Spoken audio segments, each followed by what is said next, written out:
Hi everyone, this is Asim, your spoken English and IELTS trainer. And this is spoken English class number 8. दोस्तों, अगर आप चाहते हैं कि आप भी फरफर इंग्लिश बोलें और वो भी बहुत कम टाइम में, अगर आपका ग्रामर का नॉलेज स्ट्रॉन्ग नहीं है, आपकी क्वालिफिकेशंस कम हैं और आप चाहते हैं एक ऐसा कंप्लीट कोर्स जो कि आपकी हेल्प कर सके स्पोकन इंग्लिश में यानी इंग्लिश बोलने में, तो ये कोर्स आपके लिए है। दोस्तों, अब तक हमने स्पोकन इंग्लिश कोर्स की 7 क्लासेस अपलोड कर दी हुई हैं जो कि आप देख सकते हैं हमारे YouTube चैनल की प्लेलिस्ट में। आप सिंपली नीचे वोकैबुलरी पर क्लिक कीजिए और आप जाइए हमारी प्लेलिस्ट में और वहाँ से आप हमारी स्पोकन इंग्लिश कोर्स की तमाम क्लासेस देख सकते हैं। इसके अलावा डिस्क्रिप्शन में भी स्पोकन इंग्लिश कोर्स का लिंक दिया गया है जहां से आप तमाम क्लासेस की वीडियोस देख सकते हैं और हमारे साथ व्हाट्सएप पर प्रैक्टिसेस कर सकते हैं हर क्लास की। ओके एवरीवन, हमारे चैनल को कर लीजिए सब्सक्राइब ताकि आप सीखें लगातार इंग्लिश और हमारी कोई भी वीडियो मिस ना कीजिए ताकि आपकी इंग्लिश लगातार इम्प्रूव होती रहे। और वीडियो को लाइक और कमेंट करना बिल्कुल मत भूलिए क्योंकि इससे हमें मोटिवेशन मिलती है और हम आपके लिए ज़बरदस्त वीडियोस लाते हैं। और इसके साथ साथ आप तमाम असबाग की PDF नीचे डिस्क्रिप्शन में दिए गए लिंक से हासिल कर सकते हैं। ओके दोस्तों, तो सबसे पहले देख लेते हैं स्पोकन इंग्लिश क्लास नंबर 7 का खुलासा और इसमें हमने क्या क्या सीखा इस पर थोड़ी सी बात करेंगे ताकि आपके कॉन्सेप्ट्स रिवाइज हो जाएं। फिर हम बढ़ेंगे हमारी आज की क्लास नंबर 8 की तरफ।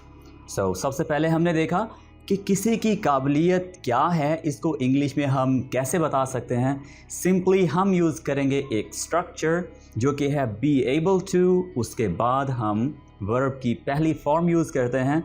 बी यहाँ पर हमने जो यूज़ किया है इसका सिंपली मतलब है is, am, are, was, were, will be. Be एक बॉक्स है जहाँ से हम कोई सा भी एक वर्ब जो सूटेबल होगा यानी सब्जेक्ट के लिहाज से ही, शी, इट, दे, वी, आई, इन सब के लिए और इसके अलावा हम जो नाम यूज़ करते हैं उनके मुताबिक इज़, एम, आर, वाज, वर ज़माने का भी हम ख्याल रखेंगे और वहाँ से एक वर्ब उठाएंगे और बी की जगह पर रख देंगे। ओके, हमने इकट्ठा यूज़ नहीं करना इसका, यानी आप देखिए जैसे है विल बी, तो will be able to, right, यानी इस बी को हम यहाँ से हटा देंगे और उसकी जगह पर हम रख देंगे विल बी। विल बी एक अलग वर्ड है और बी इसकी कैटेगरी है, ठीक है। इसमें आपने कंफ्यूज बिल्कुल भी नहीं होना, ठीक है। सो हम कहेंगे I will be able to, right, यानी मैं काबिल हूँगा। I will be able to speak English after completing this course. मैं ये कोर्स मुकम्मल करने के बाद इंग्लिश बोल सकूँगा यानी इंग्लिश बोलने के काबिल हो जाऊँगा। ओके, सो इसी तरह से हम इज़, एम, आर, वाज, वर का यूज़ करते हैं। वाज, वर का पास्ट में और इज़, एम, आर का प्रेजेंट में। ओके दोस्तों, सो वुड रैदर का हम यूज़ कब करते हैं? जब हमें तरजीह देनी हो किसी एक चीज़ को बाकी चीज़ों के पर या एक चीज़ को दूसरी चीज़ पर, ठीक है। इस पर हमने कुछ एग्जाम्पल्स भी डिस्कस की थी कि किस तरह से हम तरजीह दे सकते हैं एक चीज़ को दूसरी चीज़ पर और बाकी चीज़ों पर, ठीक है, यानी जिसको आप प्रिफर कर रहे हो, ठीक है, जिसको तरजीह दे रहे हो। सो वुड रैदर के बाद हम कौन सी वर्ब यूज़ करेंगे?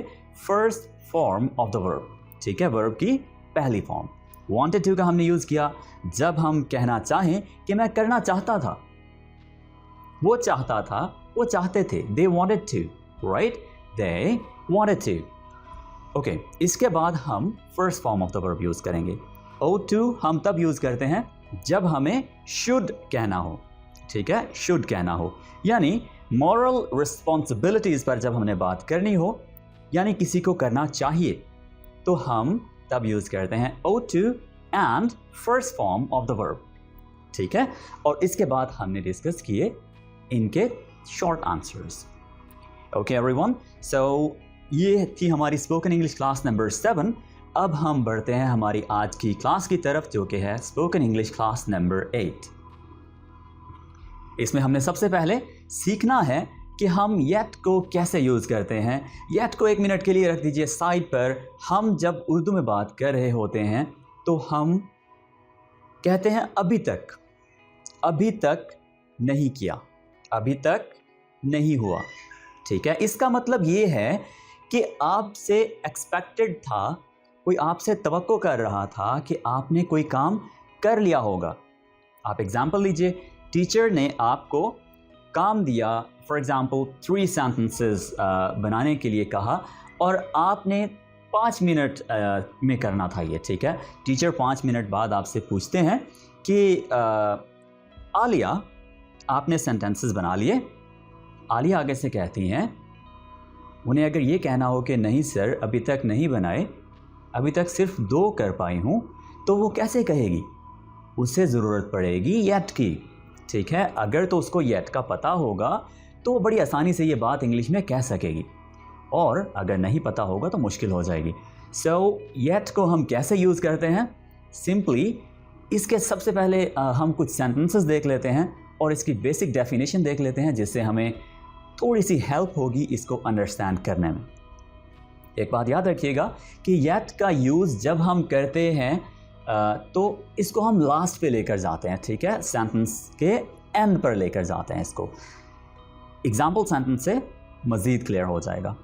ये बताने के लिए कि कोई काम अभी तक नहीं हुआ, जबकि आपसे एक्सपेक्टेड था कि हो गया होगा, ठीक है, या हो जाना चाहिए था लेकिन नहीं हुआ, और आप कहते हैं कि अभी तक नहीं हुआ, उस बात को हम इंग्लिश में कहने के लिए येट का यूज़ करेंगे। ठीक है, सो एग्जाम्पल सेंटेंसेस हैं, I haven't finished it yet.